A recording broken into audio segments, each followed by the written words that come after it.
Hola conjuritas y conjuritos. Amantes del terror. ¿Qué tal? Volvimos con la dosis de terror semanal, para ustedes. Muajajajaja. Estas historias, son espeluznantes, así que, preparen a sus ositos de peluche, súper poderosos. Porque no podrán dormir solos. Empecemos. El contrato del diablo. En el año de 1966, sucedió un hecho increíblemente espeluznante, que aún los ancianos lo recuerdan en esa ciudad. La historia, se trata de un vagabundo, que cansado de las burlas de sus vecinos, y de tanto alimentarse en los basureros, consiguió los materiales necesarios, para hacer un ritual de magia negra. Este hombre, cortó una varilla de nogal silvestre, con un cuchillo nuevo. Lo hizo precisamente, en el momento en que el sol desaparecía en el horizonte. Estando encerrado, en una casa abandonada, y siendo a las 3 de la madrugada, comenzó a trazar un triángulo, con una piedra en matilla. Ya que era la primera vez, que realizaba un pacto. Enseguida, colocó 2 cirios benditos, a cada lado suyo, para que los espíritus no pudieran dañarlo. Después, se colocó en medio del triángulo. Teniendo la varilla en la mano, con la gran apelación del espíritu, tocó con la clavícula. Habiendo ejecutado esto, comenzó a invocar al maligno, con esperanza y gran firmeza, diciendo en voz alta: Emperador Lucifer, Señor de todos los espíritus rebeldes, ruégote, me seas favorable, en la apelación que hago, a tu gran ministro, Lucífago Rozocale. Deseando hacer pacto con él. Ruégote, también, príncipe Belcebú, que me protejas de mis enemigos. Oh, conde Astaroth. Séme propicio, y haz que en esta noche, el gran Lucífago se aparezca. En forma humana, o animal doméstico. Y sin ningún hedor. Y que me conceda, por medio del pacto que voy a presentarle, todas las riquezas que necesito. Oh, gran Lucífago.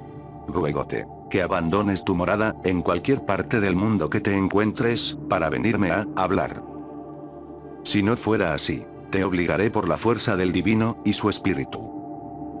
Obedéceme prontamente, o serás eternamente torturado, por la fuerza de las potentes palabras, de la clavícula del mismísimo Salomón. De la que se servía, para obligar a los espíritus rebeldes, a admitir su pacto. Así, pues, aparécete cuanto antes, o voy a atormentarte continuamente, por las fuerzas de las potentes palabras, de la clavícula. Agión, Tetagram, Baichen, Estimilamato y Espares. Retraigamatón, Orioram, Irión, Erglión, Existión, Erjona, Onera, Brasin, Mobn, Mesía, Soler, Emmanuel, Sabast, Adonai. Te adoro. Te invoco. Tan luego, como hizo esa invocación, apareció una voz de hombre, que le dijo furioso, lo siguiente: Heme aquí, ¿por qué interrumpes mi reposo? ¿Quién eres tú, para hablarme de esa forma? Contéstame. Te he llamado, para pactar contigo. Quiero que me saques, de esta miseria. A fin de que me llenes de riquezas. Si no, interrumpiré tu reposo, todas las noches. Luego de haberle contestado el vagabundo esto, echó su pacto, que estaba escrito con su letra, en un pergamino virgen. Y pinchándose el dedo, firmó con su propia sangre. Sorpresivamente, esa voz extraña comenzó a cambiar, haciéndose espantosa y cavernosa, por lo que los cabellos del vagabundo, del miedo, se empezaron a poner en punta. No quiero conceder tu demanda, ni tu deseo en vano. Lo haré con la condición, de que me consagres, 2 de los tesoros más hermosos, de los hijos de los hombres. Que son, sus almas. Ya que tu alma, no es suficiente para todos nosotros. Entonces, el vagabundo, temblando de miedo por aquella voz, de aquel ser invisible, prometió al gran Lucífago Rozocale entregarle dentro de 5 años las 2 almas por las cuales pedía hacer el pacto. Después, aquel espíritu apareció en forma de un cerdo, aterrorizando al vagabundo, y comenzó a decirle: Si haces lo que te digo, te aumentaré 40 años de vida. Pero si no cumples tu palabra, vendré por ti, y serás mío dentro de 5 años. Ahora, recoge tu pacto, y lárgate de aquí. Ya lo he firmado. Pasadas esas cosas, el vagabundo se volvió rico de la noche a la mañana. Sus vecinos, sorprendidos y con la boca abierta, se decían que era imposible que un miserable hombre como él se volviese millonario en un solo día. Aquel hombre, luego de haber obtenido esto, consiguió tener muchas posesiones. Obtuvo ganado, animales de todo tipo, y entre estos, los mejores caballos, pura sangre. Pero sobre todo, pudo tener a muchas mujeres. Tanto que los vecinos comenzaron a envidiarlo. Unos decían que se había vuelto millonario por haber robado a un rico.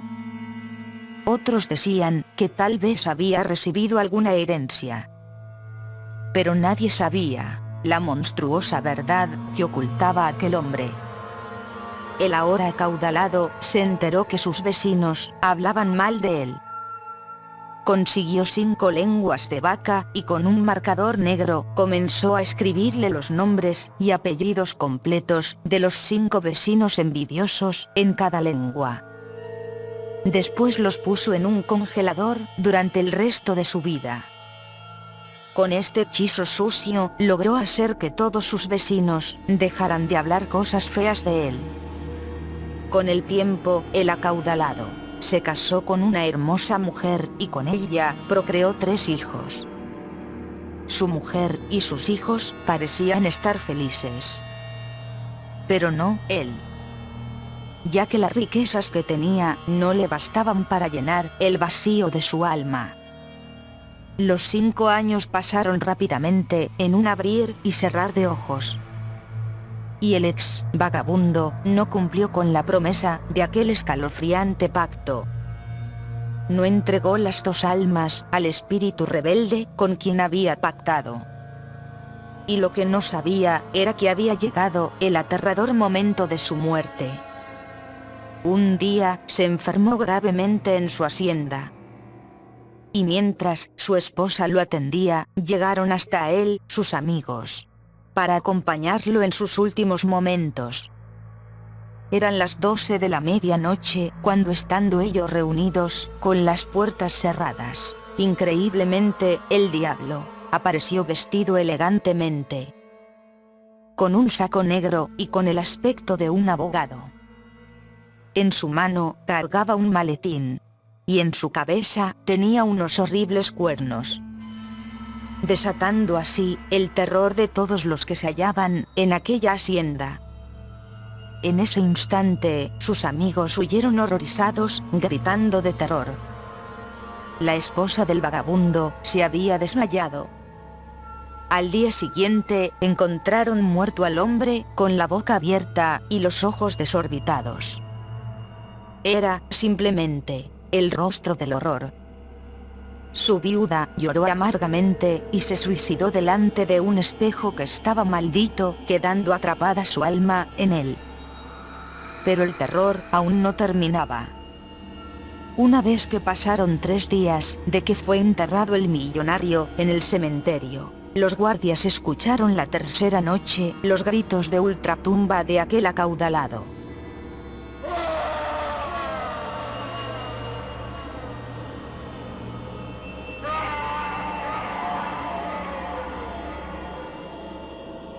Pensando ellos que quizá habían enterrado vivo al hombre, llamaron a la funeraria y estos se comunicaron con los familiares del difunto. Al siguiente día, decidieron abrir la tumba y una vez abierto el ataúd, observaron horrorizados aquel terrorífico suceso. El cuerpo del hombre había desaparecido del ataúd. en la tapa del féretro se encontraba una espantosa huella quemada, parecida a una mano. En el interior de la caja habían muchos rasguños por las paredes.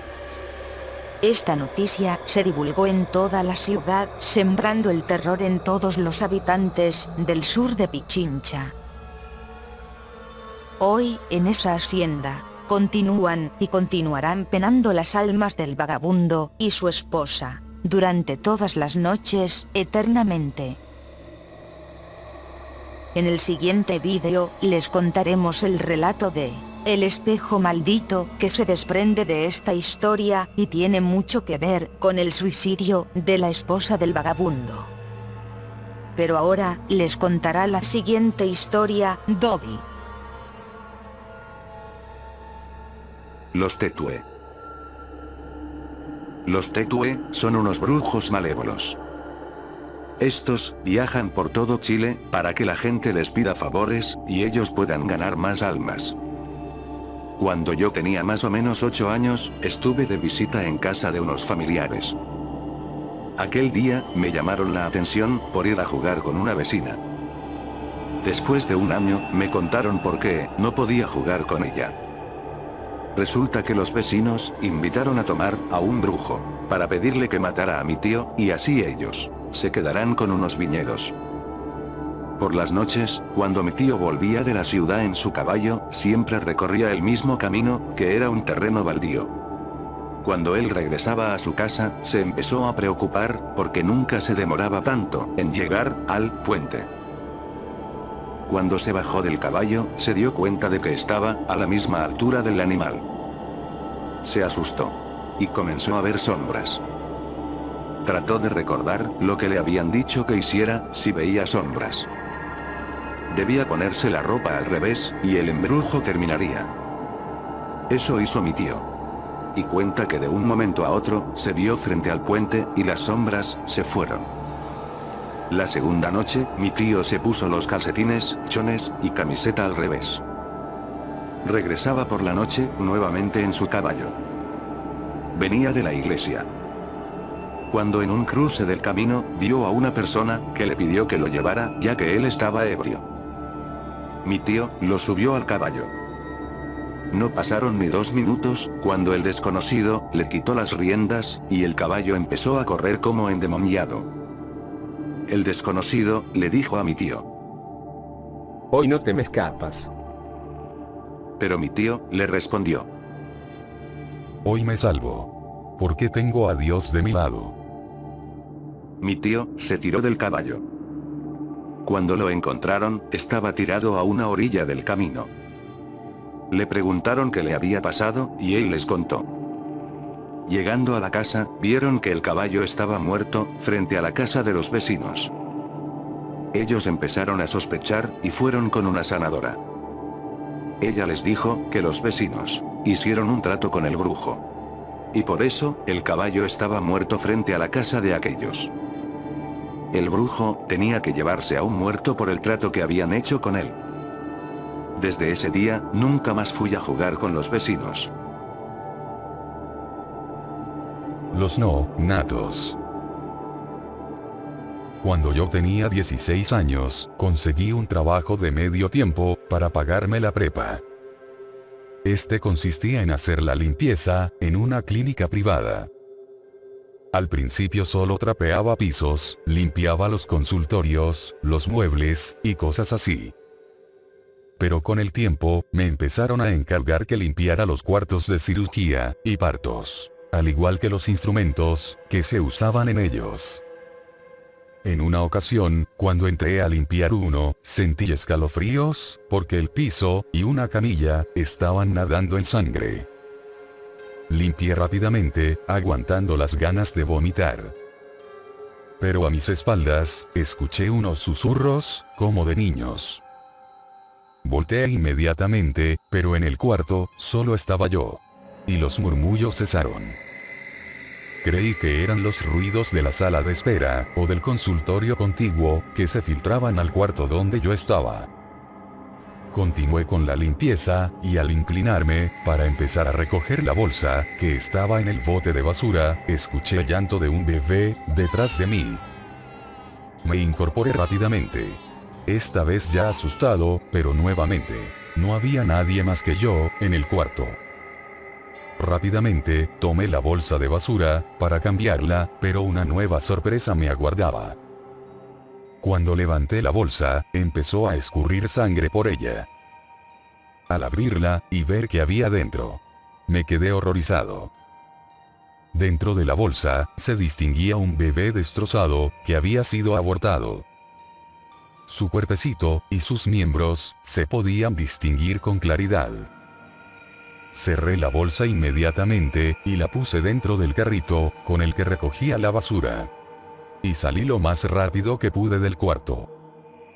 Asustado, le pregunté a una enfermera, con la que había hecho amistad, qué sucedía realmente ahí. Porque si yo descubría que era una clínica de abortos clandestina, renunciaría. Ella no respondió, y me llevó a una bodega, que yo jamás hubiera sospechado que existía. Ahí, había muchísimos frascos de vidrio, de todos los tamaños. Y dentro de ellos, muchos fetos, conservados en alcohol. Desde el que parecía una bolita de carne, hasta unos, que parecían recién nacidos. Todos eran abortos. Me contó que, cuando ella empezó a trabajar ahí, la doctora, a la que ayudaba, realizó varios abortos en un día. Uno de ellos, era un bebé de aproximadamente 5 meses. Y fue sacado totalmente entero, y vivo. La doctora, lo metió en un bote con alcohol, donde murió. Los conservaban, supuestamente para estudiarlos. Aunque yo dudé, de aquello. Mi amiga la enfermera, se llamaba Irene. Ella me contó que, le pidió a la doctora, que le regalara el frasco con aquel feto. La doctora accedió, e Irene, se llevó el frasco con el feto, a su casa. Pero esa misma noche, Irene empezó a escuchar llantos, y risas de bebés en su casa.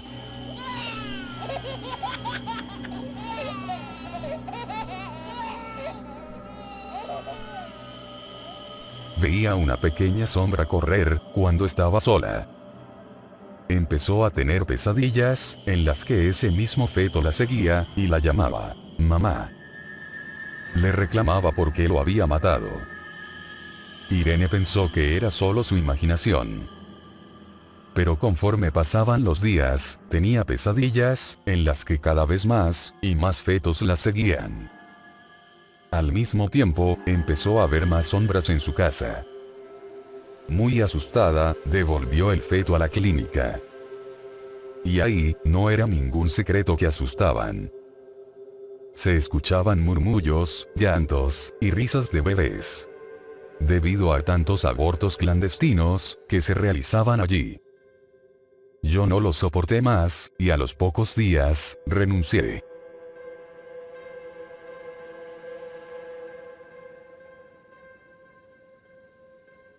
Y bien, conjuritas y conjuritos. ¿Qué les han parecido estas historias? Son aterradoras.